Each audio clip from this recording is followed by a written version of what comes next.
கொல்லி ஹில்ஸ்க்கு நம்ம சென்னையில இருந்து கிளம்பி வந்திருந்தோம். ஒரு 250 கிலோமீட்டர் ரீச் ஆனவனே ஆறுன்ற ஒரு பிளேஸ்ல எங்களுக்கு ஸ்டே கிடைச்சது. அங்க 600 rupees 2 மெம்பர்ஸ்க்கு சார்ஜ் பண்ணாங்க.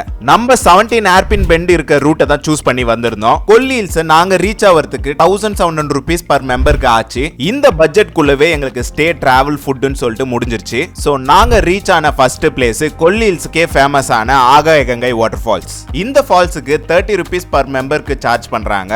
இந்த ஃபால்ஸை நீங்க ரீச் ஆகிறதுக்கு 1302 ஸ்டெப்ஸ் கிராஸ் பண்ணி போற மாதிரி இருக்கும். சோ ஃபால்ஸை பார்த்துட்டு ரிட்டர்ன் ஸ்டெப்ஸ் ஏறி வரும்போது தான் கொஞ்சம் கஷ்டமா இருக்கும். சோ நாங்க கொல்லி ஹில்ஸ்க்கு எப்போ வந்தோம்னு பாத்தீங்கன்னா ஜான் எண்ட்ல தான் வந்திருந்தோம். அந்த டைம்ல வாட்டர் ஃப்ளோ இவ்வளவு தான் இருந்தது. இங்க இருக்கவங்க நவம்பர் எண்ட்ல இருந்து ஜான் வரைக்குமே இங்க வாட்டர் ஃப்ளோ ரொம்ப அதிகமாவே இருக்கும்னு சொல்லிட்டு சொல்லியிருந்தாங்க. கொல்லி ஹில்ஸ்க்கான ஹைலைட் ஸ்பாட்டே இந்த ஆகாய கங்கைன்னு சொல்லலாம். நாங்க வந்த டைம்ல கூட்டம் கொஞ்சம் அதிகமாவே இருந்தது. அதுவும் இல்லாம நாங்க வீக்கெண்ட்ல வந்தது, இன்னும் அதிகமான கூட்டம் வந்துகிட்டே இருந்தது. ஃபால்ஸை பார்த்துட்டு ரிட்டர்ன் மேல வந்தவனே மூலிகை சூப்புன்னு சொல்லிட்டு சேல் பண்ணிட்டு வராங்க. இந்த சூப்பை நீங்க மிஸ்ஸே பண்ணாதீங்க. இதோட டேஸ்ட் பாத்தீங்கன்னா ஆட்டுக்கால் சூப் டேஸ்ட் இருக்கும். சோ கண்டிப்பா ட்ரை பண்ணக்கூடிய ஒரு விஷயம். இங்க இருந்து மாசில அருவின்னு சொல்லிட்டு ஒரு ஃபால்ஸுக்கு தான் போறோம். போற வழி எல்லாமே ஃபுல்லா நேச்சரா இருக்கும். நீங்க கண்டிப்பா இந்த ரூட்ல பைக்ல போனீங்கன்னா ரொம்ப என்ஜாய் பண்ணுவீங்க.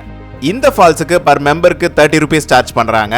உள்ள போனீங்கன்னா சர்ப்ரைஸா ஃபீல் ஆவீங்க. ஏன்னா இந்த இடத்துல அவ்வளோ கூட்டம் இருக்கும். உங்களால போயிட்டு ரிட்டர்ன் தான் வர முடியும், குளிக்கலாம் முடியாது. என்ன கேட்டீங்கன்னா வீக்கெண்ட்ல போறதை கொஞ்சம் அவாய்ட் பண்ணிக்கலாம். மான்சூன் டைம்ல பிளான் பண்ணீங்க, வாட்டர் ஃப்ளோ கொஞ்சம் அதிகமாகவே இருக்கும். போற வழியில அங்கங்க பனையார கடை இருக்கும். அங்க நாங்க ஃபுட்டை பிளான் பண்ணியிருந்தோம். எங்க 2 பேருக்கு சேர்த்து 120 தான் ஆச்சு. ஸோ இதை முடிச்சுட்டு நம்ம அருவின்னு ஒரு வாட்டர் ஃபால்ஸுக்கு தான் நம்ம இப்போ போயிட்டு இருக்கோம். இந்த ஃபால்ஸ் சூப்பர்னே சொல்லலாங்க. ஏன்னா நம்ம ரோட்ல இருந்தே அந்த ஃபால்ஸோட வாட்டர் ஃப்ளோ எவ்வளவு இருக்குன்றத தெரிஞ்சுக்கலாம். அதுக்கப்புறம் நம்ம போலாமா வேணாமான்றதை இங்க இருந்தே பாத்துக்கலாம். அங்க இருந்து வயர்லெஸ் வியூ பாயிண்ட்னு சொல்லி ஒரு பிளேஸுக்கு போயிருந்தோம். அது உண்மையாவே ஒர்த்து தாங்க. ஏன்னா போற இடமும் சரி, நம்ம பாக்குற வியூமே எல்லாமே சூப்பரா இருக்கும். நான் சஜஸ்ட் பண்றது ஈவினிங் டைம் போங்க, சன்செட் பார்க்க முடியும். கொல்லிமலையில நீங்க போற வழியில அதிகமா காணப்படுற இந்த மிளகு செடி இங்க தான் அதிகமா இருக்கு. இந்த மிளகை இங்கேயும் சேல் பண்ணிட்டு இருக்காங்க.